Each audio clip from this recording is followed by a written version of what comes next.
ಶ್ರೀ ಗುರುಭ್ಯೋ ನಮಃ ಹರಿ ಓಂ. ಪ್ರಾಣಾದೇರೀಶಿತಾರಂ ಪರಮಸುಖನಿಧಿಂ ಸರ್ವದೋಷವ್ಯಪೇತಂ ಸರ್ವಾಂತಸ್ಥಂ ಸುಪೂರ್ಣಂ ಪ್ರಕೃತಿಪತಿಮಜಂ ಸರ್ವಬಾಹ್ಯಂ ಸುನಿತ್ಯಂ ಸರ್ವಜ್ಞಂ ಸರ್ವಶಕ್ತಿಂ ಸುರಮುನಿಮನುಜಾದ್ಯೈಃ ಸದಾ ಸೇವ್ಯಮಾನಂ ವಿಷ್ಣುಂ ವಂದೇ ಸದಾಹಂ ಸಕಲ ಜಗದನಾದ್ಯಂತ ಆನಂದದಂ ತಂ. ಸರಿ, ನಿನ್ನೆ ಕೊನೆಯಲ್ಲಿ ಓದ್ತಾ ಇರುವಾಗ ತಂ ಬ್ರಹ್ಮ ತಂ ಪರಾದಾತ್ ಯೋ ಅನ್ಯತ್ರ ಆತ್ಮನಃ ಬ್ರಹ್ಮವೇದ, ಈ ಉಪನಿಷತ್ತಿನ ಭಾವವನ್ನು ತಿಳ್ಕೊಂಡಿದ್ವಿ. ಸಾಮಾನ್ಯ ಅಭಿಪ್ರಾಯ ಅರ್ಥ ಆಗಿತ್ತು. ಪದಾರ್ಥಗಳನ್ನು ಓದಿಕೊಂಡು ಮುಂದೆ ಹೋಗ್ಬೇಕಾಗ್ಯದ. ಯಾಕಂದ್ರೆ ಯಾವ ಪದಕ್ಕೆ ಯಾವ ಅರ್ಥ ಅಂತ ಗೊತ್ತಾಗಬೇಕು.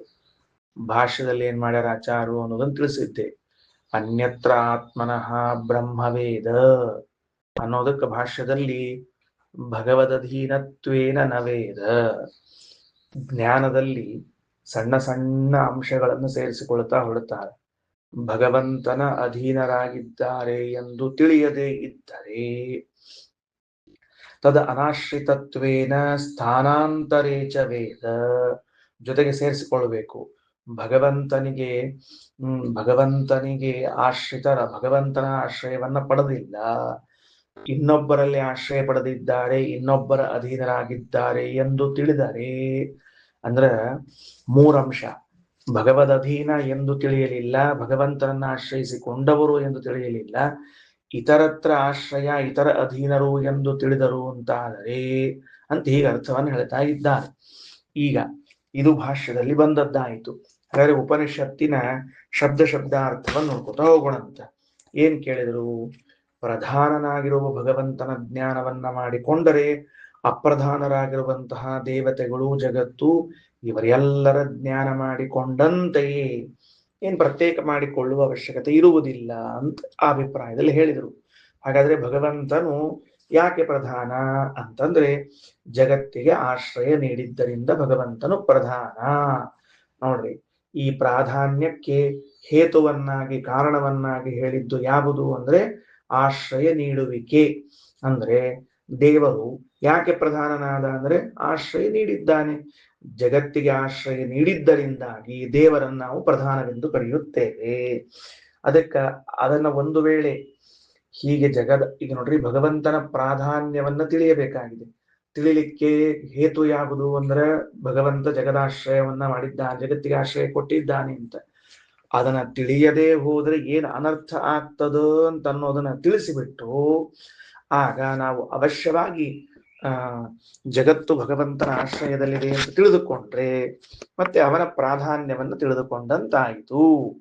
ಒಂದೊಂದು ಕಾರ್ಯಕಾರಣ ಸಂಬಂಧ, ಹೇತು ಮದ್ಭಾವ ಉಳ್ಳದ್ದು. ಭಗವಂತನು ಪ್ರಧಾನನೆಂದು ತಿಳಿಯಬೇಕು. ಭಗವಂತನು ಪ್ರಧಾನನೆಂದು ತಿಳಿಯಬೇಕಾದರೆ ಭಗವಂತನು ಎಲ್ಲರಿಗೂ ಆಶ್ರಯದಾತ ಎಂದು ತಿಳಿಯಬೇಕು.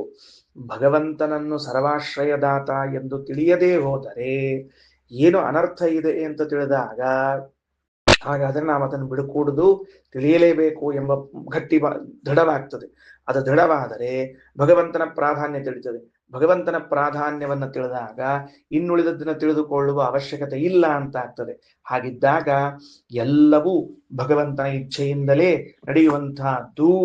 ಆದ್ದರಿಂದ ಆ ಭಗವಂತನಲ್ಲಿ ಭಕ್ತಿ ಮಾಡಿ ಮೋಕ್ಷವನ್ನ ಪಡಿ ಅಂತ ತಿಳಿದುಕೊಂಡು ಯಾಜ್ಞವಲ್ಕ್ಯರು ಮೈತ್ರೇಯಿಗೆ ಹೇಳಿದ ಮಾತು ಕೂಡ್ತದ. ಹಿಂಗೆ ಹಿಂಬುರುಕಿ ಹೋಗೋದು, ಹಿಂದೋದ ಹಿಂಗ್ ಹೋಗ್ತದೆ. ಸರಿ, ಈಗ ತಗೊಳ್ರಿ. ಬ್ರಹ್ಮ ತಂ ಪರಾದಾತ್ ಯೋ ಅನ್ಯತ್ರ ಆತ್ಮನಃ ಬ್ರಹ್ಮವೇದ. ಅನ್ವಯ ಹೆಂಗ್ ಮಾಡ್ಕೋಬೇಕು? ಯತ್ ಶಬ್ದ ಮೊದಲು ಬರಬೇಕು, ತತ್ ಶಬ್ದ ಆಮೇಲೆ ಬರಬೇಕು. ಯಾರು, ಯಾವ ವ್ಯಕ್ತಿಯು ಅನ್ಯತ್ರ ಆತ್ಮನಃ ಬ್ರಹ್ಮವೇದ, ಭಗವಂತನನ್ನ ಬಿಟ್ಟು ಬೇರೆ ಕಡೆಗೆ ಅವರು ಬ್ರಹ್ಮ ಅಂದ್ರೆ ಚತುರ್ಮುಖನು ಆಶ್ರಯಿಸಿದ್ದಾನೆ ಎಂದು ತಿಳಿದುಕೊಳ್ತಾನೋ, ಬ್ರಹ್ಮ ಆ ಚತುರ್ಮುಖನು ಅವನನ್ನು ಪರಾದಾತ್ ಅಂಧಂತಮಸ್ಸಿಗೆ ಹಾಕುತ್ತಾನೆ. ಪರಾದಾತನ ಶಬ್ದಕ್ಕೆ ನಿನ್ನ ಹೇಳಿದ್ದೀನಿ. ಎಲ್ಲಿ? ಪರತೋ ಲೋಕಾಲೋಕಸ್ಯ ಅಂಧೇ ತಮಸಿ, ಲೋಕಾಲೋಕ ಪರ್ವತಗಳ ಆಚೆ ಇರುವ ಅಂಧಂತಮಸ್ಸಿನಲ್ಲಿ ಹಾಕುತ್ತಾನೆ. ಅಂದ್ರೆ ಇಷ್ಟು ಸೂಕ್ಷ್ಮದ ದೇವರು ಹಾಕ್ತಾನ ಅಂತ ಹೇಳಿ ಗತಿಲ್ಲಿ. ಇಲ್ಲಿ ದೇವರ ಅಂಧಂತಮಸ್ಸಿಗೆ ಹಾಕ್ತಾನ ಅಂತ ಹೇಳ್ತಿಲ್ಲ. ನಾವು ಯಾರನ್ನ ಹಾಗೆ ತಿಳಿದುಕೊಳ್ತೀವೋ ಅವರೇ ಇವನನ್ನ ವೈದ್ ಅಂಧಂತಮಸ್ಸಿಗೆ ಹಾಕ್ಬಿಡುತ್ತಾರೆ. XYZ ಇದ್ದಾರೆ. ಈ XYZ ಅನ್ನೋರು ಚತುರ್ಮುಖನನ್ನ ಭಾರಿ ಪ್ರೇಮಿಸ್ತಿರ್ತಾರೆ. ಚತುರ್ಮುಖನ ಬಗ್ಗೆ ಭಾರಿ ಭಕ್ತಿ. ಅವರೇನ್ ಮಾಡ್ಬಿಟ್ರು, ನಾವೆಲ್ಲ ಚತುರ್ಮುಖನನ್ನ ವಿಷ್ಣುವಿನ ಅಧೀನ ಅಂತ ತಿಳಿಯೋದಿಲ್ರಿ, ಸುಮ್ನೆ ಯಾಕೆ ತಿಳ್ಕೋಬೇಕು, ನಾವೆಲ್ಲ ಚತುರ್ಮುಖನನ್ನ ಸ್ವತಂತ್ರ, ಚತುರ್ಮುಖನು ಯಾರ ಆಶ್ರಯದಲ್ಲಿ ಇಲ್ಲ ಎಂದು ತಿಳಿದುಕೊಳ್ಳುತ್ತೇವೆ ಅಂತ ಆದರೆ ಆ ಚತುರ್ಮುಖನೇ ಹಾಗೆ ತಿಳಿದುಕೊಂಡವನನ್ನ ಅಂಧಂತಮಸ್ಸಿಗೆ ರೆಕಮೆಂಡ್ ಮಾಡಿಬಿಡ್ತಾನ, ಹಾಕಿಬಿಡ್ತಾನವ ಇದು. ಅಂದಮೇಲೆ ಜಗತ್ತು ಭಗವದಧೀನ, ಭಗವದಾಶ್ರಿತ, ಅನ್ಯತ್ರ ಅನಾಶ್ರಿತ ಎಂದು ತಿಳಿಯಬೇಕು ಒಂದು. ಇನ್ ನೆಕ್ಸ್ಟ್, ಕ್ಷತ್ರಂ ತಂ ಪರಾದಾದ್ಯೋ ಅನ್ಯತ್ರಾತ್ಮನಃ ಕ್ಷತ್ರಂ ವೇದ. ಯಾರು ಅನ್ಯತ್ರಾತ್ಮನಃ ಕ್ಷತ್ರಂ ವೇದ, ಕ್ಷತ್ರಿಯ ಜಾತಿಗೆ ಅಭಿಮಾನಿಗಳಾದ ವಾಯುದೇವರನ್ನು ಭಗವಂತನ ಆಶ್ರಯದಲ್ಲಿ ಇದ್ದವರಲ್ಲ, ಅವರು ಸ್ವತಂತ್ರರು ಅಥವಾ ಬೇರೆ ಇನ್ಯಾರೋ ಆಶ್ರಯದಲ್ಲಿ ಇದ್ದವರು ಎಂದು ಭಾವಿಸಿದರೆ ಆ ವಾಯುದೇವರೇ ತಂ ಅವನನ್ನು ಪರಾದಾತ್ ಅಂಧಂತಮಸ್ಸಿನಲ್ಲಿ ಬಿಸಾಡುತ್ತಾರೆ. ಲೋಕಾಹ ತಂ ಪರಾದುಹು ಯೋ ಅನ್ಯತ್ರಾತ್ಮನಃ ಲೋಕಾನ್ ವೇದ. ಲೋಕಗಳು ಅಂದ್ರೆ ಲೋಕಾಭಿಮಾನಿ ದೇವತೆಗಳು. ಈ ಲೋಕವೆಲ್ಲವೂ ಕೂಡ ಭಗವದಧೀನವಲ್ಲ. 14 ಲೋಕಗಳೆಂಬುದಾಗಿ ಶಾಸ್ತ್ರ ವಿವರಣೆ ನೀಡುತ್ತದೆ, ಪುರಾಣಗಳು ನಮಗೆ ವಿವರಣೆ ನೀಡುತ್ತದೆ. ಆ 14 ಲೋಕಗಳು ಪರಮಾತ್ಮನ ಆಶ್ರಯದಲ್ಲಿಯೇ ಇವೆ ಎಂದು ತಿಳಿಯದೆ ಹೋದರೆ ಲೋಕಾಭಿಮಾನಿ ದೇವತೆಗಳು ಹಾಗೆ ತಿಳಿಯದೇ ಇದ್ದ ವ್ಯಕ್ತಿಯನ್ನು ತೆಗೆದುಕೊಂಡು ಹೋಗಿ ಅಂಧಂತಮಸ್ಸಿಗೆ ಬಿಸಾಡುತ್ತಾರೆ. ದೇವಾಸ್ತಂಬರಾದ್ಯುಹು ಯೋ ಅನ್ಯತ್ರ ಆತ್ಮನಃ ದೇವಾನ್ ವೇದ. ಎಲ್ಲಾ ದೇವತೆಗಳನ್ನ ಯಾರು ಭಗವಂತನ ಅಧೀನ ಅಲ್ಲ ಎಂದು ತಿಳಿಯುತ್ತಾನೋ, ಇನ್ನೊಬ್ಬರ ಅಧೀನ ಎಂದು ತಿಳಿದುಕೊಳ್ಳುತ್ತಾನೋ, ಭಗವಂತನ ಆಶ್ರಯದಲ್ಲಿಲ್ಲ ಬೇರೆಯವರ ಆಶ್ರಯದಲ್ಲಿ ಇದ್ದಾನೆ ಎಂದು ತಿಳಿದುಕೊಳ್ಳುತ್ತಾನೋ ಅವರನ್ನ ದೇವತೆಗಳೆಲ್ಲ ಒಯ್ದು ಅಂಧಂತಮಸ್ಸಿಗೆ ಬಿಸಾಡ್ತಾರೆ. ಭೂತಾನಿ ತಂ ಪರಾದುಹು ಯೋ ಅನ್ಯತ್ರ ಆತ್ಮನಃ ಭೂತಾನಿ ವೇದ. ಯಾರು ಈ ಭೂತಗಳು ಅಂದ್ರೆ ಪಂಚಭೂತಗಳು, ಮಣ್ಣು ನೀರು ಗಾಳಿ ಬೆಂಕಿ ಆಕಾಶ, ಇವುಗಳು ಭಗವಂತನ ಆಶ್ರಯದಲ್ಲಿ ಇಲ್ಲ ಅನ್ಯತ್ರ ಇವೆ ಎಂದು ತಿಳಿದುಕೊಳ್ತಾನೋ ಆ ಪಂಚಭೂತಾಭಿಮಾನಿಗಳು ಅವರನ್ನ ತೆಗೆದುಕೊಂಡು ಹೋಗಿ ಅಂಧಂತಮಸ್ಸಿಗೆ ಒಯ್ತಾನೆ. ಸರ್ವಂ ತಂ ಪರಾದಾದ್ಯೋ ಅನ್ಯತ್ರ ಆತ್ಮನಃ ಸರ್ವಂ ವೇದ. ಸಂಪೂರ್ಣವಾದ ಜಗತ್ತು ಅಂದ್ರೆ ಸರ್ವಕ್ಕ ಅಭಿಮಾನಿಯಾದ ಮಹಾಲಕ್ಷ್ಮಿ, ಸರ್ವಕ್ಕೂ ಅಭಿಮಾನಿನಿಯಾದ ಮಹಾಲಕ್ಷ್ಮಿಯು ಭಗವಂತನ ಅಧೀನಳಲ್ಲ, ಸರ್ವವೂ ಭಗವಂತನ ಅಧೀನವಲ್ಲ ಎಂದು ತಿಳಿಯುತ್ತಾರೋ ಅವನನ್ನ ಸರ್ವಾಭಿಮಾನಿನಿಯಾದ ಮಹಾಲಕ್ಷ್ಮಿಯು ಅಂಧಂತಮಸ್ಸಿನಲ್ಲಿ ಬಿಸಾಡಿ ಬಿಡುತ್ತಾಳೆ. ಭಾರಿ ಆಶ್ಚರ್ಯ ಅಲ್ಲ? ಭಾರಿ ಆಶ್ಚರ್ಯ ಅಲ್ಲ? ಏನ್ ಆಶ್ಚರ್ಯ ಅಲ್ರಿ ಆಚಾರ? ವಾಕ್ಯ ಓದಿದ್ರೆ ಅರ್ಥ ಹೇಳಿದ್ರೆ ಏನ್ ಆಶ್ಚರ್ಯ ಅಂತ ಕೇಳಿದ್ರೆ ಸ್ವಲ್ಪ ಮ್ಯಾಲಿನ ಫ್ಲೋರ್ ಉಪಯೋಗಿಸೋಣ ಅಂತ. ಇಷ್ಟು ದಿವಸ ಉಪಯೋಗಿಸಿರಲ್ಲ, ಇವತ್ತು ಉಪಯೋಗಿಸೋಣ ಅಂತ. ಏನಂತ ತಿಳ್ಕೊಂಡು ಒಂದೇ ವಾಕ್ಯದಲ್ಲಿ ಎಲ್ಲವನ್ನ ಹೇಳಿಕ್ ಬರ್ತಿರುವಾಗ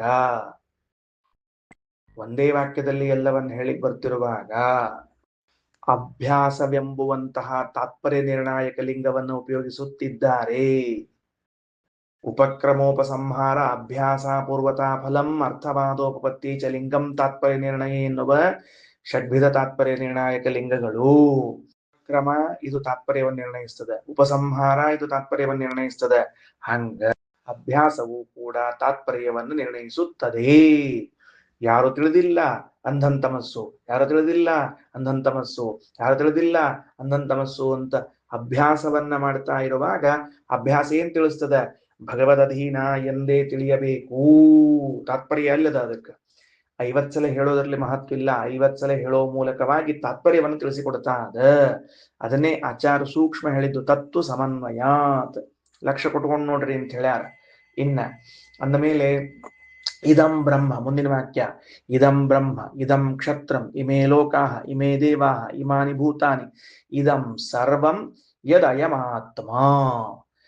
ಈ ಬ್ರಹ್ಮದೇವರು ಅಂದ್ರೆ ಬ್ರಾಹ್ಮಣ ಜಾತಿಗೆ ಅಭಿಮಾನಿಗಳಾದ ಬ್ರಹ್ಮದೇವರು, ಈ ಕ್ಷತ್ರಿಯ ಜಾತಿಗೆ ಅಭಿಮಾನಿಯಾದ ವಾಯುದೇವರು, ಹಾಗೂ ಈ ಲೋಕಗಳು ಲೋಕಾಭಿಮಾನಿಗಳು, ದೇವತೆಗಳು ಹಾಗೂ ಭೂತಗಳು ಭೂತಾಭಿಮಾನಿಗಳು, ಈ ಸರ್ವಕ್ಕೂ ಅಭಿಮಾನಿಯಾದ ಮಹಾಲಕ್ಷ್ಮಿ ಯಾರನ್ನ ಆಶ್ರಯಿಸಿಕೊಂಡಿದ್ದಾಳೋ ಅವನೇ ಆತ್ಮ, ಅವನೇ ನಾರಾಯಣ.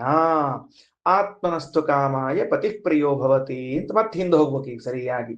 ಈ ಹಿಂಗ ಇಡೀ ಜಗತ್ತಿಗೆ ಆಶ್ರಯದಾತನಾದ ಭಗವಂತನ ಇಚ್ಛೆಯಿಂದಲೇ ಲೋಕದಲ್ಲಿ ಎಲ್ಲರೂ ಪರಸ್ಪರವಾಗಿ ಪ್ರೀತಿ ಆದರಗಳನ್ನು ಉಳ್ಳವರಾಗ್ತಾರೆ. ಇಲ್ಲೇ ಇದ್ರೆ ಇಲ್ಲ.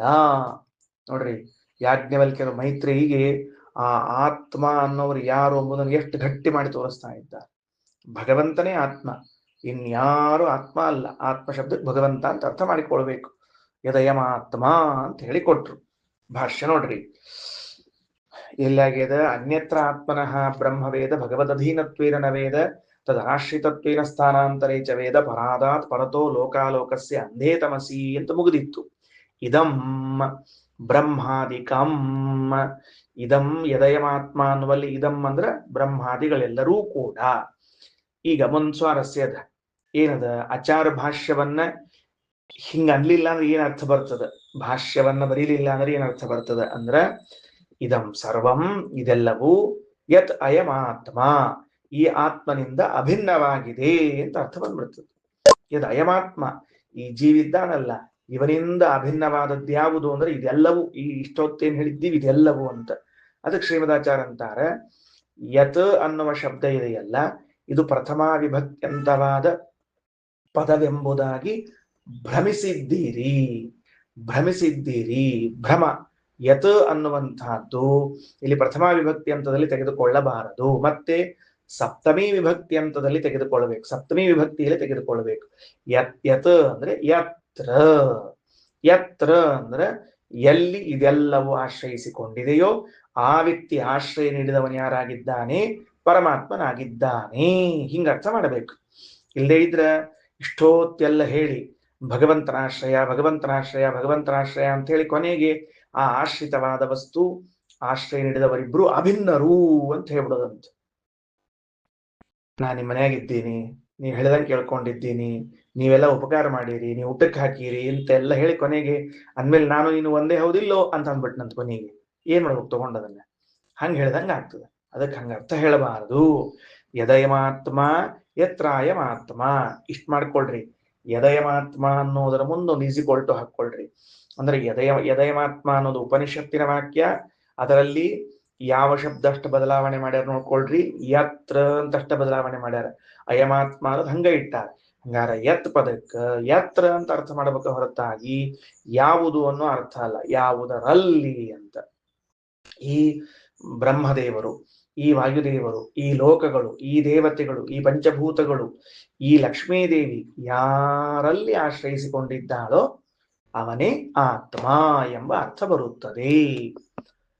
ಪರಿಜ್ಞಾನೇ ಬೇರೆಯವರ ಅಧೀನರಾಗಿದ್ದಾರೆ ಎಂದು ತಿಳಿದ್ರೆ ದೋಷೋಕ್ತೇ ಹೇ ಅಲ್ರಿ. ಉಪನಿಷತ್ತಿನಲ್ಲಿ ಬೇರೆಯವರ ಅಧೀನ ಅಂತ ತಿಳಿದ್ರೆ ತಪ್ಪು ಅಂತ ಹೇಳ್ಯಾರ. ಅವನ ಅಧೀನ ಅಂತ ಹೇಳಿ ಹೇಳಿದ ಮಂತ್ರದಾಗ ಏನ್ ಹೇಳಿಲ್ಲ. ನೀವೇನ್ ಹೇಳ್ಕೊತ ಬಂದ್ರಿ ಇಡೀ ಮಂತ್ರದಾಗ?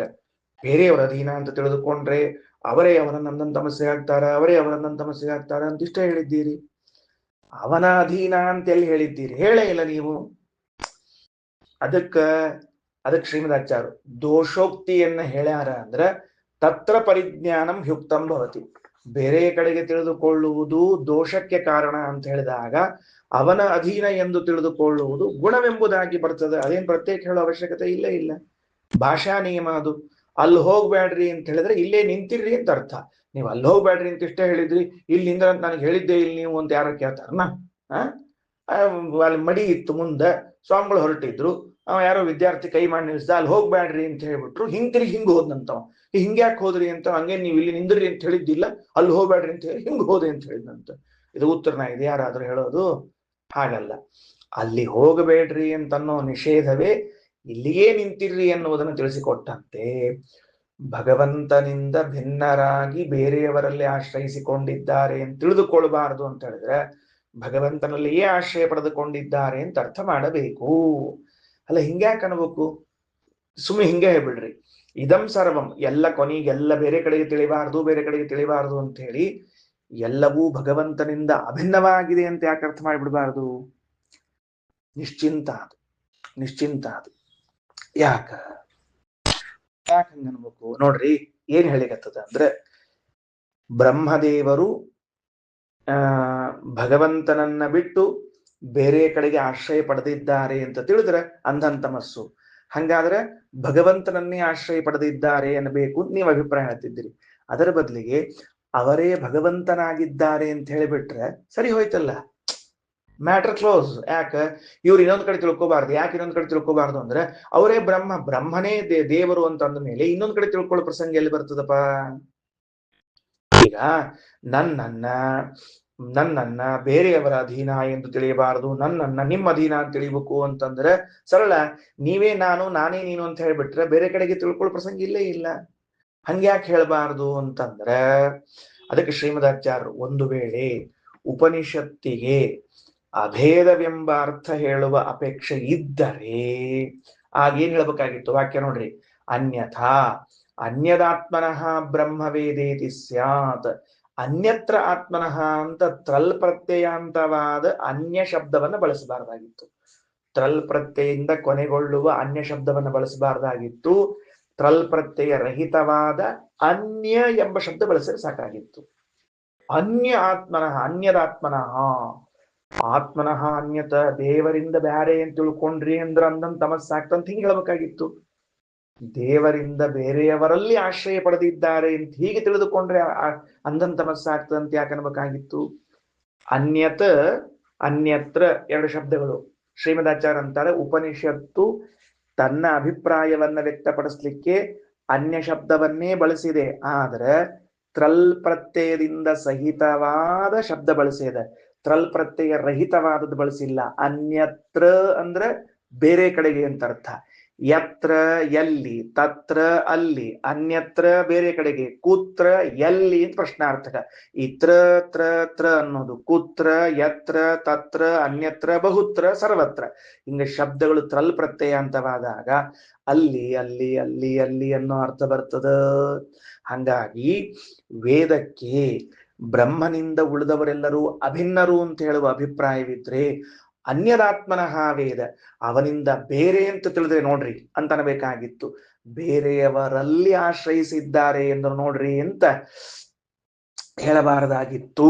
ಹಾಗೆ ಹೇಳಿದ್ದರಿಂದಾಗಿ ಏನ್ ತಿಳಿದು ಬಂತು ನಮಗ ಅಂದ್ರೆ, ಭೇದವನ್ನೇ ಹೇಳಬೇಕು ಅಂತ ಅಭಿಪ್ರಾಯದ ಹೊರತಾಗಿ ಅಭೇದವನ್ನ ಹೇಳಬೇಕು ಅಂತಿಲ್ಲ. ತಗೊಳ್ರಿ, ಅನ್ಯಥಾ ಅನ್ಯದಾತ್ಮನೋ ಬ್ರಹ್ಮವೇದೇತಿ ಸ್ಯಾತ್. ಅಲ್ರಿ, ಯತ್ ಅನ್ನುವಂತಹದ್ದು ಪ್ರಥಮ ವಿಭಕ್ತಿಯಲ್ಲಿ ತಗೊಳ್ಬಾರ್ದು, ಸಪ್ತಮಿ ವಿಭಕ್ತಿಯಲ್ಲಿ ತಗೊಳ್ಬೇಕು ಅಂತ ಅಂತಿದ್ದೀರಿ. ಸರಿ, ಏನ್ ಅಭಿಪ್ರಾಯ ಏನ್ ತೊಂದರೆ ಇಲ್ಲ. ಅದ ಹಂಗೆ ತಗೊಳ್ಳಿಕ್ಕೆ ಏನ್ರ ವ್ಯಾಕರಣದ ಸೂತ್ರ, ಆದೇಶ, ನಿಯಮ ಉಂಟಾ ಅಂದ್ರೆ, ಯತ್ ಇತಿ ಅವ್ಯಯತ್ವಾತ್, ಮೊದಲನೇದ್ದು ಯತ್ ಅನ್ನುವುದು ಅವ್ಯಯ ಅಂತ ತಿಳಿದುಕೋ. ಅದು ಶಬ್ದ ಅಲ್ಲ. ಶಬ್ದ ಆದಾಗ ಏನಾಗ್ತದ ಅಂದ್ರೆ ಈ ವಿಭಕ್ತಿ ಆ ವಿಭಕ್ತಿ ಅಂತ ಹೇಳ್ಬೇಕ್ರಿ. ಅವ್ಯಯ ಅಂತ ಆಗಿಬಿಟ್ರೆ ಯಾವ್ದು ಬೇಕಾದ್ರೆ ವಿಭಕ್ತಿ ಆಗ್ತದ, ಯಾವ ಬೇಕಾದ್ರೆ ವಿಭಕ್ತಿ ಆಗ್ತದೆ. ಯಾಕಂದ್ರೆ ಅವ್ಯಯದ ಲಕ್ಷಣ ಏನು ಅಂದ್ರೆ, ಎಲ್ಲಾ ಲಿಂಗ, ಎಲ್ಲಾ ವಿಭಕ್ತಿ, ಎಲ್ಲಾ ವಚನಗಳಲ್ಲೂ ಸಮಾನವಾದ ರೂಪವುಳ್ಳದ್ದಾಗಿದ್ರೆ ಅದಕ್ಕೆ ಅವ್ಯಯ ಅಂತ ಕರೀತಾರ. ಏನಂತ?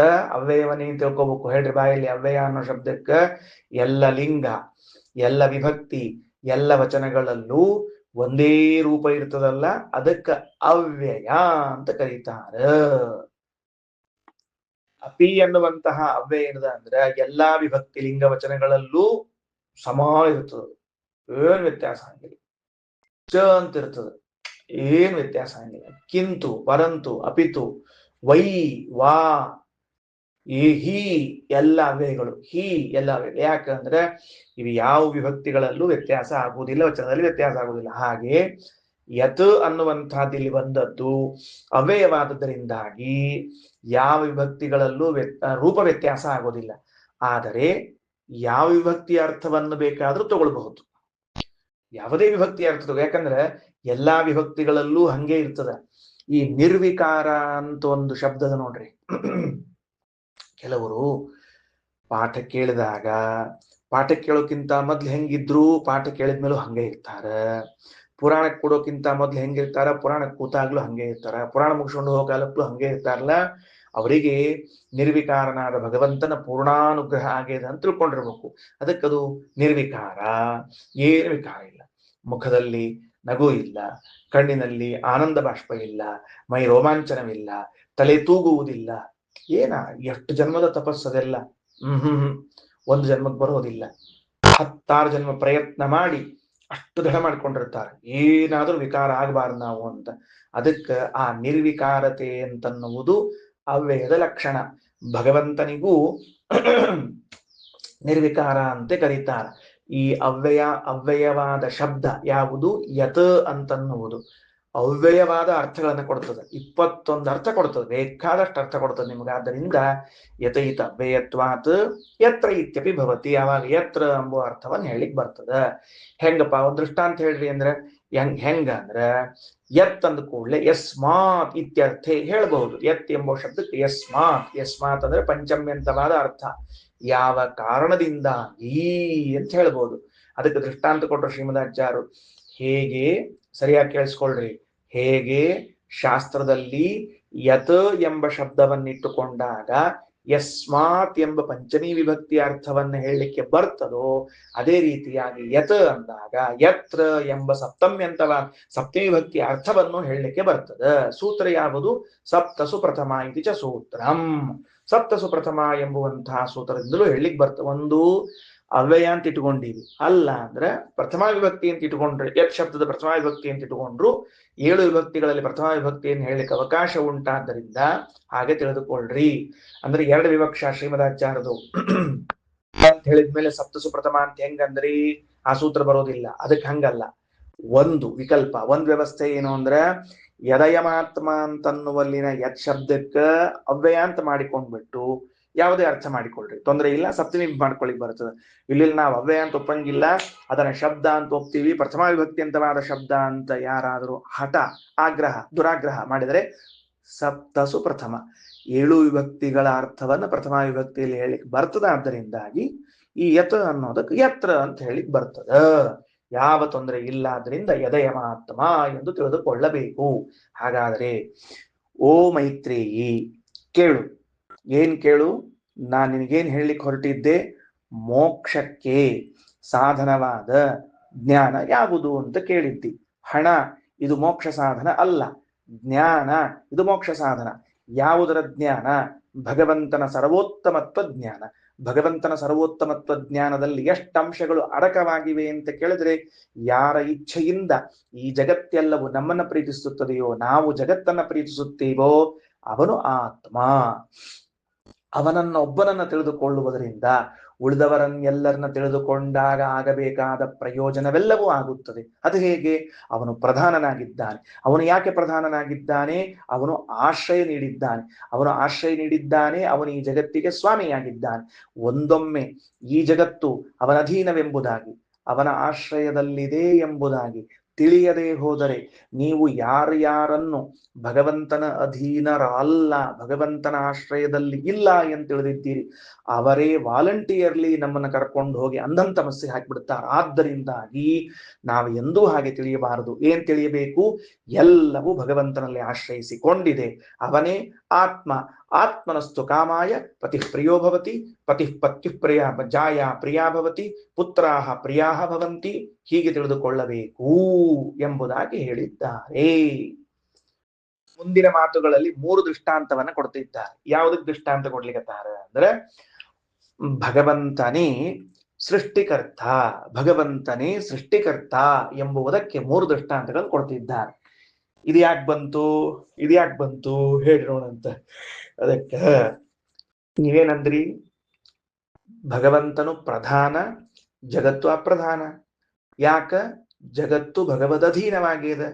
ಜಗತ್ತು ಭಗವಂತನ ಅಧೀನ ಆಗೇದ ಅಂತ ತಿಳಿಯಬೇಕಾದ್ರೆ ಭಗವಂತ ಈ ಜಗತ್ತಿನ ಸೃಷ್ಟಿಕರ್ತ ಎಂದು ತಿಳಿಯಬೇಕು. ಹೌದು, ಸೃಷ್ಟಿ ಮಾಡಿದವನು ತಿಳಿದಾಗ ಜಗತ್ತು ಭಗವದ್ ಅಧೀನ ಅಂತ ತಿಳಿಸದ. ವಸ್ತ್ರವು ಕುವಿಂದನ ಅಧೀನ, ವಸ್ತ್ರವು ನೇಕಾರನ ಅಧೀನ, ಘಟವು ಕುಲಾಲನ ಅಧೀನ. ಎಂಬುದು ಯಾವಾಗ ತಿಳಿತದೆ? ಆ ಕುಲಾಲ ಘಟವನ್ನು ನಿರ್ಮಾಣ ಮಾಡ್ತಾನೆ ಅಂತ ಹೇಳಿದಾಗ. ಕುವಿಂದ ವಸ್ತ್ರಗಳನ್ನ ನೇಯ್ತಾನ ಅಂತಾದಾಗ ವಸ್ತ್ರವು ಕುವಿಂದನ ಅಧೀನ, ಕುಲಾಲ ಅಧೀನ ಘಟ ಅಂತ. ಹಾಗಾದ್ರೆ ಈ ಜಗತ್ತು ಭಗವದ್ ಅಧೀನ ಅಂತ ಗೊತ್ತಾಗಬೇಕಾದ್ರೆ ಅವನು ಸೃಷ್ಟಿ ಮಾಡುತ್ತಾನೆ ಎಂದು ತಿಳಿಯಬೇಕು. ಹೆಂಗೆ ತಿಳ್ಕೋಬೇಕು? ಬ್ಯೂಟಿಫುಲ್ ಆದ ದೃಷ್ಟಾಂತ, 3 ದೃಷ್ಟಾಂತ. 1 ಭೇರಿ, 2 ಶಂಖ, 3 ವೀಣಾ. ಈ 3ರ ದೃಷ್ಟಾಂತದಿಂದಾಗಿ ಜಗತ್ತು ಭಗವಂತನಿಂದ ಸೃಷ್ಟಿಯಾಗ್ತದ, ಭಗವದ್ ಅಧೀನ ಎಂಬುದು ತಿಳಿದು ಬರ್ತದ. 3 ಬರ್ಕೊಳ್ಳಿ. 3 ಭಗವಂತನು ಸೃಷ್ಟಿಕರ್ತನೆಂಬುದು 3 ದೃಷ್ಟಾಂತಗಳ ಮೂಲಕ. ಏನ್ ಬರ್ಕೋತೀರಿ? 3 ದೃಷ್ಟಾಂತಗಳು. ಭೇರಿ, ಶಂಖ, ವೀಣಾ. ಭೇರಿ, ಶಂಖ, ವೀಣಾ ಎಂಬ 3 ದೃಷ್ಟಾಂತಗಳ ಮೂಲಕ ಜಗತ್ತು ಭಗವಂತನಿಂದ, ಮುಂದೆ ಬರ್ಕೊಳ್ರಿ, 3 ದೃಷ್ಟಾಂತಗಳ ಮೂಲಕ ಜಗತ್ತು ಭಗವಂತನಿಂದ ಸೃಷ್ಟಿಯಾಗಿದೆ ಎಂದು ತಿಳಿದು ಬರ್ತದೆ. ಜಗತ್ತು ಭಗವಂತನಿಂದ ಸೃಷ್ಟಿಯಾಗಿದೆ ಎಂದು ತಿಳಿದು ಬರುತ್ತದೆ. ಸಾಮಾನ್ಯವಾಗಿ ಅಧೀನ ಅಂತ ದೃಷ್ಟಾಂತ ಹೇಳ್ತಾ ಇರುವಾಗ, ಅಥವಾ ಭಗವಂತನಿಂದ ಜಗತ್ತು ಹುಟ್ಟೇದ ಅಂತ ಹೇಳಿಕ್ಕೆ ಏನೇನ್ ದೃಷ್ಟಾಂತ ಕೊಡ್ತಿರ್ತೀವಿ. ಈಗ ಇದೊಂದು ಅದ್ಭುತವಾದ ದೃಷ್ಟಾಂತ ಕೊಡ್ತಾರೆ. ಯತ್ಸ ಯಥಾ ದುಂದುವೇರ್ ಹನ್ಯಮಾನಸ್ಯ. ವಾಕ್ಯ ನೋಡ್ಕೊಳ್ರಿ. ದುಂದುವೇರ್ ಹನ್ಯಮಾನಸ್ಯ ನ ಬಾಹ್ಯಾನ್ ಶಬ್ದಾನ್ ಶಕ್ನುಯಾತ್ ಗ್ರಹಣಾಯ ದುಂದುವೇಸ್ತು ಗ್ರಹಣೇನ ದುಂದುಭ್ಯಾಘಾತಸ್ಯ ವಾ ಶಬ್ದೋ ಗೃಹೀತಃ. ನಾವೆಲ್ಲೋ ದೇವಸ್ಥಾನದಿಂದ ದೂರ ಇದ್ದೇವೆ. ದೇವಸ್ಥಾನದಲ್ಲಿ ಭೇರಿಯನ್ನ ಮೊಳಗಿಸ್ತಿದ್ದಾರೆ. ದುಂದುವಿ ಅಂದ್ರೆ ಭೇರಿ. ಢಬ ಢಬ ಢಬ ಢಬ ಢಬ ಹೊಡಿತಾ ಇದ್ದಾರೆ. ನಾವಲ್ಲಿ ದೂರದಲ್ಲಿ ಇದ್ದಾಗ ನಮಗೆ ಕೇಳಿಸಿತು. ಕೇಳಿಸಿದ ಕೂಡ್ಲೆ ನಾವು ಆ ಬಂದ ಶಬ್ದವನ್ನ ಇದು ಯಾವುದರಿಂದ ಹುಟ್ಟಿದ ಶಬ್ದ ಅಂತ ಗ್ರಹಿಸ್ತೇವೆ? ಭೇರಿಯ ನಾದ ಎಂದೇ ಗ್ರಹಿಸ್ತೇವೆ. ಭೇರಿಯ ನಾದ ಎಂದೇ ಗ್ರಹಿಸ್ತೇವೆ. ತಪ್ಪಿಯು ಇದು ಭೇರಿಯ ನಾದ ಅಲ್ಲ, ಇದು ಕೊಳಲಿನ ನಾದ ಎಂದು ಗ್ರಹಿಸ್ತೀವ? ಹೇಳಿ ನೋಡಂತ. ಇಲ್ಲ. ಇದು ತಬಲಾನಾದ ಅಂತ ಗ್ರಹಿಸ್ತೀವ? ಮೃದಂಗದ ನಾದ ಅಂತ ಗ್ರಹಿಸ್ತೀವ? ಅಥವಾ ಝಾಂಟಿ ಘಂಟೆಯ ನಾದ ಅಂತ ಗ್ರಹಿಸ್ತೀವ? ಇಲ್ಲ. ಯಾಕೆ? ಯಾಕೆ ಯಾಕೆ ಹೇಳಿ ನೋಡಂತ. ಅಂದ ಮೇಲೆ ಭೇರಿನಾದವು ಬಂದಾಗ ಕೇಳಿಸಿದ ಕೂಡಲೇ ಇದು ಭೇರಿಯಿಂದಲೇ ಉತ್ಪನ್ನವಾದದ್ದು. ಒಂದೊಮ್ಮೆ ಭೇರಿಯನ್ನ ಇವರು ನಾದ ಮಾಡದೇ ಇದ್ರೆ ಈ ಶಬ್ದ ಹುಟ್ಟುತ್ತಿರಲಿಲ್ಲ. ಭೇರಿಯನ್ನ ನಾದ ಮಾಡಿದ್ದರಿಂದಲೇನೆ ಈ ಶಬ್ದ ಹುಟ್ಟಿದೆ. ಇದು ಭೇರಿ ಶಬ್ದವಲ್ಲದೆ ಇನ್ಯಾವ ಶಬ್ದವಲ್ಲ ಎಂಬುದನ್ನ ಹೇಗೆ ಗ್ರಹಿಸುತ್ತೇವೋ ಹಾಗೆ ಈ ಜಗತ್ತು ಭಗವಂತನಿಂದಲೇ ಹುಟ್ಟಿ ಬಂದಿದೆ. ಭಗವಂತನನ್ನ ಬಿಟ್ಟು ಬೇರೆ ಕಡೆಯಿಂದ ಹುಟ್ಟಲಿಕ್ಕೆ ಸಾಧ್ಯವೇ ಇಲ್ಲ.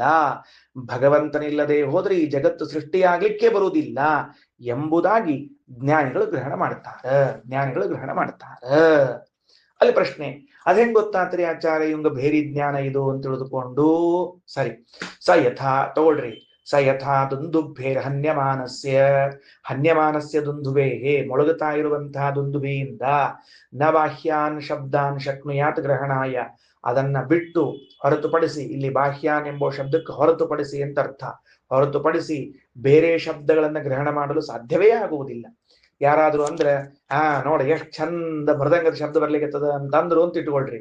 ಏನಂತೀವ್ ನಾವು? ದಡ್ಡ ಶಣೆ ಇದ್ದಿ ಸಂಕೋಡ್ ಬಹಳ ಬಂದ ತಿಳ್ಕೊಂಡ್ರಗತ್ತೆ ಅಂತ ಬೈತೀವ ಅವಂಗ. ಯಾಕ? ಬ್ಯಾರೆ ಶಬ್ದ ಅಂತ ನಮಗೆ ಸಹನಕ್ಕೂ ಆಗೋದಿಲ್ಲ. ದುಂದುಭೇಸ್ತು ಗ್ರಹಣೇನ, ಯಾಕಪ್ಪ ಹಂಗ ತಿಳ್ಕೊಂಡವ ಅಂತಂದ್ರೆ ದುಂದುಭೇಸ್ತು ಗ್ರಹಣೇನ, ದುಂದುಭಿಯ ಜ್ಞಾನವು ಅವನಿಗೆ ಇದೆ. ಮೊದಲೇನ್ ಮಾಡ್ಯಾನವ? ಒಂದ್ ದಿವಸ ಕುತ್ಕೊಂಡು ದುಂದುಭಿ ನಾದವನ್ನ ತಿಳ್ಕೊಂಡಿದ್ದಾನವ. ಏನಾಗಿದೆ? ದುಂದುಭಿ ನಾದವನ್ನ ತಿಳ್ಕೊಂಡ. ಪ್ರತ್ಯಕ್ಷ ಬಾರಿಸ್ಲಿಕ್ಕೆ ಯಾರೋ ತಬಲಾವನ್ನ ಎದುರಿಗೆ ಕೂತಿದ್ದ, ಪೂರ್ಣ ಗ್ರಹಣ ಮಾಡ್ಯಾನ, ಸಂಸ್ಕಾರ ಆಗ್ಯದ. ತಬಲಾ ಬಾರಿಸೋದು ಅಥವಾ ಪೇಟಿ ಬಾರಿಸೋದು ಅಥವಾ ದುಂದುಬಿ ಬಾರಿಸೋದನ್ನ ನೋಡಿ ಸಂಸ್ಕಾರ ಇಟ್ಟುಕೊಂಡವನು ಇನ್ನೊಂದು ಸರ್ತಿ ಮಠಕ್ಕೆ ಹೋದಾಗ ಅಲ್ಲಿ ಬಾರಿಸಿದ ಕೂಡ್ಲೆ ತಕ್ಷಣ ಏನ್ ಹೇಳ್ತಾನ?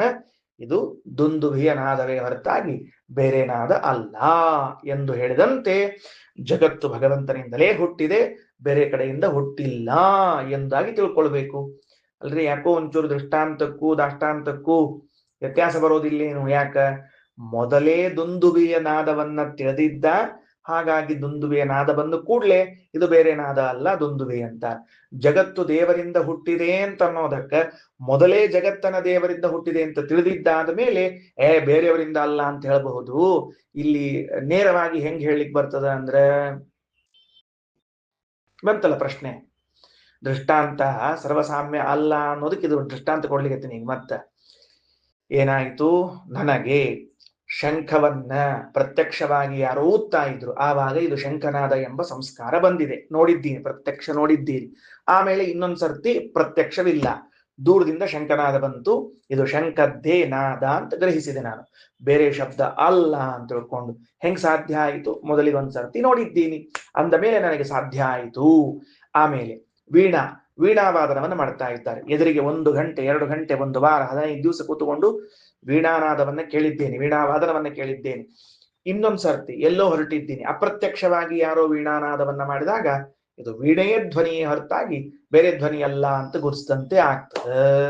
ಈ 3 ದೃಷ್ಟಾಂತಗಳನ್ನ ಕೊಟ್ಟು ಹೆಂಗ ಆ ವೀಣೆಯ ಧ್ವನಿ ವೀಣೆಯಿಂದಲೇ ಹುಟ್ಟುತ್ತದೆಯೋ, ಹೆಂಗ ಶಂಖದ ಧ್ವನಿ ಶಂಖದಿಂದಲೇ ಹುಟ್ಟುತ್ತದೋ, ಬೇರೆಯ ಧ್ವನಿ ಬೆರೆಯಿಂದಲೇ ಹುಟ್ಟುತ್ತದೋ, ಬೇರೆಯವರಿಂದ ಅಲ್ಲವೋ, ಹಾಗೆ ಈ ಜಗತ್ತು ಭಗವಂತನಿಂದಲೇ ಹುಟ್ಟುತ್ತದೆ, ಭಗವದ್ ಅಧೀನವೇ ಆಗಿದೆ ಎಂಬುದಾಗಿ ಹೇಳ್ತಾ ಇದ್ದಾರೆ. ಎಲ್ಲ ಕರೆಕ್ಟು.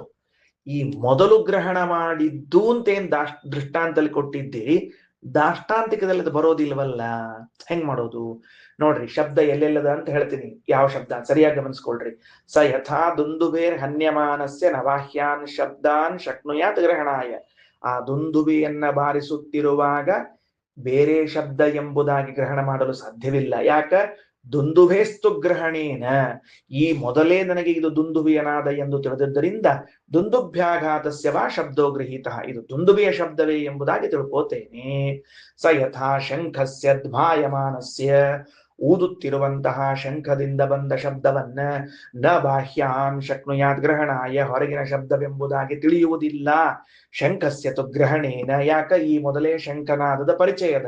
ಶಂಖದ್ಭಸ್ಯ ವಾ ಶಬ್ದೋ ಗೃಹೀತ, ಆ ಶಂಖದಿಂದ ಬಂದ ಶಬ್ದ ಶಂಖದ ಅಧೀನವೇ ಆಗಿದೆ ಎಂದು ತಿಳಿದುಕೊಳ್ಳುತ್ತೀವೋ. ಇನ್ನು ಸ ಯಥಾ ವೀಣಾಯೈ ವಾದ್ಯಮಾನಾಯೈ ನ ಬಾಹ್ಯಾನ್ ಶಬ್ದಾನ್ ಶಕ್ನುಯಾತ್ ಗ್ರಹಣಾಯ, ವೀಣಾವಾದನವನ್ನ ಮಾಡ್ತಿರುವಾಗ ಇದು ವೀಣೆಯನ್ನ ಅತಿರಿಕ್ತವಾದ ಶಬ್ದ, ಇದು ವೀಣೆಯ ಶಬ್ದ ಅಲ್ಲ ಎಂದು ಗ್ರಹಣ ಮಾಡ್ಲಿಕ್ಕೆ ಆಗುವುದಿಲ್ಲ. ಯಾಕ? ವೀಣಾಯೈವತು ಗ್ರಹಣೇನ, ವೀಣೆಯಿಂದಲೇ ಗ್ರಹಣ ಮಾಡಲ್ಪಟ್ಟದ. ವೀಣಾವಾದನಸ್ಯ ವಾ ಶಬ್ದೋ ಗೃಹೀತ, ವೀಣಾವಾದನ ಶಬ್ದವು ಇದು ಎಂಬುದಾಗಿ ಗ್ರಹಿಸಲ್ಪಡ್ತದ, ಇದು ಅದರ ಅಧೀನ ಎಂದು ತಿಳಿಯಲ್ಪಡ್ತದ. ಓಕೆ, 3 ದೃಷ್ಟಾಂತಗಳು ಅರ್ಥವಾಯಿತು. ದಾಷ್ಟಾಂತಿಕದಲ್ಲಿ ಒಂದಂಶ ಅರ್ಥ ಆಯಿತು. ಏನಂಶ ಅರ್ಥ ಆಯಿತು? ಈ ಜಗತ್ತು ಭಗವಂತನಿಂದಲೇ ಹುಟ್ಟಿ ಬಂದಿದೆ ಅಂತಾದ ಮೇಲೆ, ಭಗವದ್ ಅಧೀನ ಅಂತಾದ ಮೇಲೆ ಬೇರೆಯವರ ಅಧೀನ ಅಂತ ತಿಳ್ಕೊಳ್ಳಿ ಚಾನ್ಸ ಇಲ್ಲ. ಘಂಟಾನಾದ, ಘಂಟೆಯ ಶಬ್ದವು ಘಂಟೆಯ ಅಧೀನ, ಘಂಟೆ ಇಲ್ಲದೆ ಇದ್ರೆ ಶಬ್ದ ಬರ್ಲಿಕ್ಕೆ ಸಾಧ್ಯ ಇಲ್ಲ. ಆ ಘಂಟಾ ಅನಾದ ಆಗ್ಬೇಕು, ಶಬ್ದ ಬರ್ತದೆ. ಅಲ್ಲಿ ಘಂಟೆ ಅನ್ನುವುದೇನಿದೆಯಲ್ಲ ಅದು ದೇವರು, ನಾದ ಅಂಬುದು ಇಚ್ಛಾ, ಹುಟ್ಟಿ ಬಂದ ಶಬ್ದ ಜಗತ್ತು, ಮುಗಿದು ಹೊತ್ತು. ದೇವರ ಇಚ್ಛಾಪೂರ್ವಕವಾಗಿ ಜಗತ್ತನ್ನು ಹುಟ್ಟಿಸ್ತಾನ, ಅವನ ಅಧೀನ. ಸರಿ, ಭಗವಂತನ ಅಧೀನವಾಗಿದೆ ಈ ಜಗತ್ತು ಅಂತ ಹೇಗೆ ತಿಳಿದು ಬಂತು? ಭಗವಂತ ಸೃಷ್ಟಿಕರ್ತ ಎಂದು ತಿಳಿದು ಬಂದದ್ದರಿಂದಾಗಿ. ಅಲ್ಲೊಂದು ಪ್ರಶ್ನೆ, ಪ್ರತಿ ದೃಷ್ಟಾಂತದಲ್ಲೂ ಕೂಡ ಈ ಮೊದಲೇ ಪೂರ್ವಭಾವಿಯಾಗಿ ತಿಳಿದಿತ್ತು ಅಂತ ಹೇಳಿದ್ದನ್ನ ಇಲ್ಲಿ ಹೊಂದಿಸಬಹುದು. ಎಲ್ಲಿ ಹೊಂದಿಸಬಹುದು? ಶಂಖ, ವೀಣ, ದುಂದುಬಿಯಲ್ಲಿ ಹೊಂದಿಸಬಹುದು. ಭಗವಂತನ ವಿಷಯದಲ್ಲಿ ಹೆಂಗ್ ಹೊಂದಿಸ್ತೀರಿ? ಇಲ್ಲ, ದೃಷ್ಟಾಂತದಲ್ಲಿ ಸರ್ವಸಾಮ್ಯವಿಲ್ಲ ಅಂತ ತಿಳ್ಕೊಂಡ್ ಬಿಡೋಣ. ಒಂದು ಹಾದಿ ಅದ, ಅದು ಸರಳವಾದ ಹಾದಿ. ಯಾಕಂದ್ರೆ ಅದು ಲೋಕಸಿದ್ಧವೂ ಹೌದು, ಸರಳವಾದಿ ಹೌದು. ಆದ್ರೆ ಹೀಗ್ ಮಾಡೋಣಂತ, ಏನ್ ಮಾಡೋಣಂತಂದ್ರೆ, ಭಗವಂತನೇ ಸೃಷ್ಟಿಕರ್ತ ಎಂಬುದಾಗಿ ಈ ಮೊದಲೇ ನಮಗೂ ತಿಳಿದದ ಅಂತ ಇಟ್ಕೊಂಬೋಣ ಅಂತ. ಹೆಂಗ ತಿಳ್ಕೊಳ್ಬೇಕು ಅಂದ್ರೆ, 2 ಮುಖೇನ, ಗುರುಮುಖೇನ ಶಾಸ್ತ್ರಮುಖೇನ. ಗುರುಮುಖೇನ ಶಾಸ್ತ್ರಮುಖೇನ. ಗುರುಮುಖದಿಂದ ಏನ್ ಹೇಳ್ಯಾರ ಗುರುಗಳು ನಮಗ ಅಂದ್ರೆ, ದೇವರಿಂದಲೇ ಜಗತ್ತು ಹುಟ್ಟೇದ ಅಂತ ಗುರುಗಳು 100 ಬಾರಿ ನಮಗೆ ಉಪದೇಶವನ್ನ ಮಾಡಿದ್ದಾರೆ. ಆದ ಮೇಲೆ ನಾನೊಂದು 100 ಬಾರಿ ಶಾಸ್ತ್ರವನ್ನ ಅವಲೋಕನ ಮಾಡಿದ್ದೇನೆ. ಇದು ಪೂರ್ವಭಾವಿಯಾಗಿ ನಮಗೆ ಭಗವಂತನೇ ಜಗತ್ ಸೃಷ್ಟಿಕರ್ತ ಎಂದು ಗೃಹೀತವಾಗಿದೆ. ಈಗ ಇಂತಿಪ್ಪ ಪ್ರಸಂಗದಲ್ಲಿ ಇನ್ನೆಲ್ಲೋ ಹೊರಟಿರುವಾಗ ಆಗ ಯಾರೋ ಒಬ್ರು ಏಹೇ ಯಾ ದೇವರ ಯಾ ಜಗತ್ ಸೃಷ್ಟಿ ಮಾಡ್ತಾನ್ರಿ, ಸೃಷ್ಟಿ ಮಾಡೋದೆಲ್ಲ ಬ್ರಹ್ಮದೇವರು ರುದ್ರದೇವರು ಅಂತ ಅಂದ ಅಂದ್ರೆ ಆಗ ನಾವೇನ್ ಮಾಡ್ತೀವಿ, ಚಾನ್ಸೇ ಇಲ್ಲ. ಏನ್ ಚಾನ್ಸ್ ಇಲ್ಲ? ಭಗವಂತನೇ ಹೇಗೆ ಇದು ಶಂಖದ ಧ್ವನಿ ಬಿಟ್ಟು ಬೇರೆ ಧ್ವನಿ ಅಲ್ಲವೋ ಹಾಗೆ ಜಗತ್ತನ ಸೃಷ್ಟಿ ಮಾಡಿದವನು ಪರಮಾತ್ಮನೇ ಹೊರತಾಗಿ ಇನ್ನೊಬ್ಬರ ಅಲ್ಲ ಎಂದು ಗುರುತಿಸುತ್ತೇವೆ. ಈ ಅಭಿಪ್ರಾಯದಲ್ಲಿ ಹೇಳಿದ್ದಾರೆ. ಯಾವ ಅಭಿಪ್ರಾಯದಲ್ಲಿ?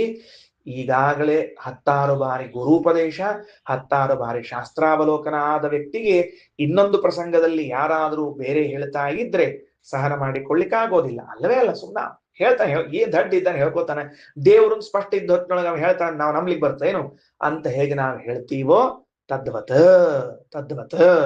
ಒಂದು ದೃಷ್ಟಾಂತ ಕೊಡ್ತೀನಿ. ಬಾಲಕ ವಾಸುದೇವ 2 ವರ್ಷ 3 ವರ್ಷ ಇತ್ತು. ಬಾಲಕ ವಾಸುದೇವ ಯಾರು? ಶ್ರೀಮದಾಚಾರ್ಯರ ಪೂರ್ವಾಶ್ರಮದ ಹೆಸರು ಬಾಲಕ ವಾಸುದೇವ ಅಂತ. ಅವರ ತಾಯಿಯ ಜೊತೆಗೆ ಒಂದು ವಿವಾಹಕ್ಕೆ ಹೋಗಿದ್ದಾರೆ. ಒಬ್ಬರ ಮನೇಲಿ ವಿವಾಹ, ಸಂಬಂಧಿಕರ ಮನೇಲಿ ಹೋಗಿದ್ದಾರೆ. ಅಲ್ಲಿ ಹೋದಾಗ ಅಪ್ಪ ಬಂದಿದ್ದಿಲ್ಲ, ಅವರೊಬ್ಬರೇ ಇದ್ರು. 3 ವರ್ಷದ ಕೂಸು ಅಮ್ಮನ ತೊಡೆಯ ಮೇಲೆ ಕೂತ್ಕೊಂಡಿದ್ದಾರೆ. ಕೂತಿರುವಾಗ ಎದುರಿಗೊಬ್ಬ ಪುರಾಣ ಹೇಳ್ತಾ ಇದ್ದಾನೆ. ಪುರಾಣ ಹೇಳುವಾಗ ಒಂದು ಶಬ್ದ ಅರ್ಥ ಹೇಳಿದ, ಏನೋ ಒಂದು ಭಾಗ ಹೇಳಿದ ಕೂಡ್ಲೆ ಎಷ್ಟು ಧೈರ್ಯ 3 ವರ್ಷದ ಬಾಲಕ ವಾಸುದೇವನಿಗೆ ಅಂದ್ರೆ ಎದ್ದು ನಿಂತು ಪೌರಾಣಿಕಾಚಾರ್ಯರೇ, ಪುರಾಣಿಕರೇ, ನೀವು ಹೇಳಿದ ಅರ್ಥ ಇದು ಪುರಾಣದ ವಾಕ್ಯಕ್ಕಿಲ್ಲ ಅಂತ ಹೇಳ್ಬಿಟ್ರು. ಇದು ಅರ್ಥ ಅಲ್ಲ ಅಂತ. ಹೇಗೆ ಹೇಳಲಿಕ್ಕೆ ಸಾಧ್ಯ ಆಯಿತು? ಇದು ಪುರಾಣದ ಅರ್ಥ ಅಲ್ಲ ಅಂತ ಹೇಗೆ ಹೇಳಲಿಕ್ಕೆ ಸಾಧ್ಯ ಆಯಿತು? ಹೇಳ್ರಿ, ಹೇಗೆ ಹೇಳಲಿಕ್ಕೆ ಸಾಧ್ಯ ಆಯಿತು? ಈ ಪೂರ್ವದಲ್ಲಿಯೇನೆ ಆ ಎಲ್ಲ ಪುರಾಣಗಳನ್ನು ಒಂದು ಪ್ರಸಂಗ ಅಚ್ಯುತ ಪ್ರೇಕ್ಷಾಚಾರ್ಯರು ಸಾಯಂಕಾಲ ಭಾಗವತವನ್ನಿಟ್ಟುಕೊಂಡು ಪುರಾಣ ಹೇಳ್ತಾ ಕೂತಿದ್ದಾಗ, 5-6 ಪುಸ್ತಕಗಳಿದ್ದಾಗ, ಪಾಠ ನಿರ್ಣಯವನ್ನ ಮಾಡ್ಲಿಕ್ಕೆ ಬರದೇ ಇರುವಾಗ ಪೂರ್ಣಪ್ರಜ್ಞೆ ಯತಿಗಳು, ಗುರುಗಳೇ ಈ ಪುಸ್ತಕದಲ್ಲಿ ಹೇಳಿರುವಂತಹದ್ದೇ ಪಾಠ ಸರಿಯಾದ ಪಾಠ, ಇನ್ನೊಂದು ಪಾಠಗಳು ಸರಿಯಲ್ಲ ಅಂತ ಹೇಳಿದರು. ಗುರುಗಳು ಕೇಳಿದ್ರು, ಹೇಗೆ ಹೇಳ್ತೀನಿ ನೀನು ಇದು ಸರಿ ಅಂತ ಅನ್ನೋದು ಹೇಗೆ ಹೇಳ್ತೀನಿ ನೀನು? ಆಗ ಹೇಳಿದ್ರು, ಅತ್ರ ಜನ್ಮನಿ ನಯತ್ ಪಠಿತಂ ತೇ ಪೂರ್ವ ಜನ್ಮ ಸುಹಿವೇದ ಪುರೇದಂ. ಹೌದೋ ಅಲ್ಲೋ?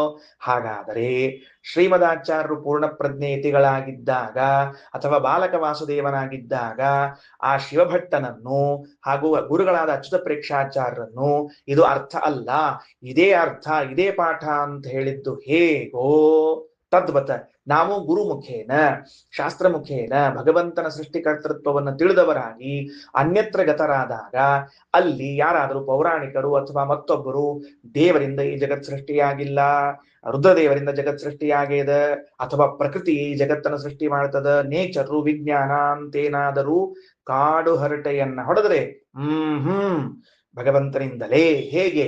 ದುಂದುಬಿಯ ಧ್ವನಿ ದುಂದುಬೆಯಿಂದ ಹುಟ್ಟಬೇಕು, ಶಂಖದ ಧ್ವನಿ ಶಂಖದಿಂದಲೇ ಹುಟ್ಟಬೇಕು, ಶಂಖದ ಅಧೀನವಾಗಿದೆ, ವೀಣಾಧ್ವನಿ ವೀಣೆಯ ಅಧೀನವಾಗಿದೆ, ಬೇರೆ ಅಧೀನ ಅಲ್ಲ ಎಂದು ತಿಳಿದುಕೊಳ್ತಾರೋ ಅಲ್ಲ ಎಂದು ಹೇಳ್ತಾರೋ ತದ್ವತ್ ಎಂಬುದಾಗಿ ಹೇಳಬೇಕು.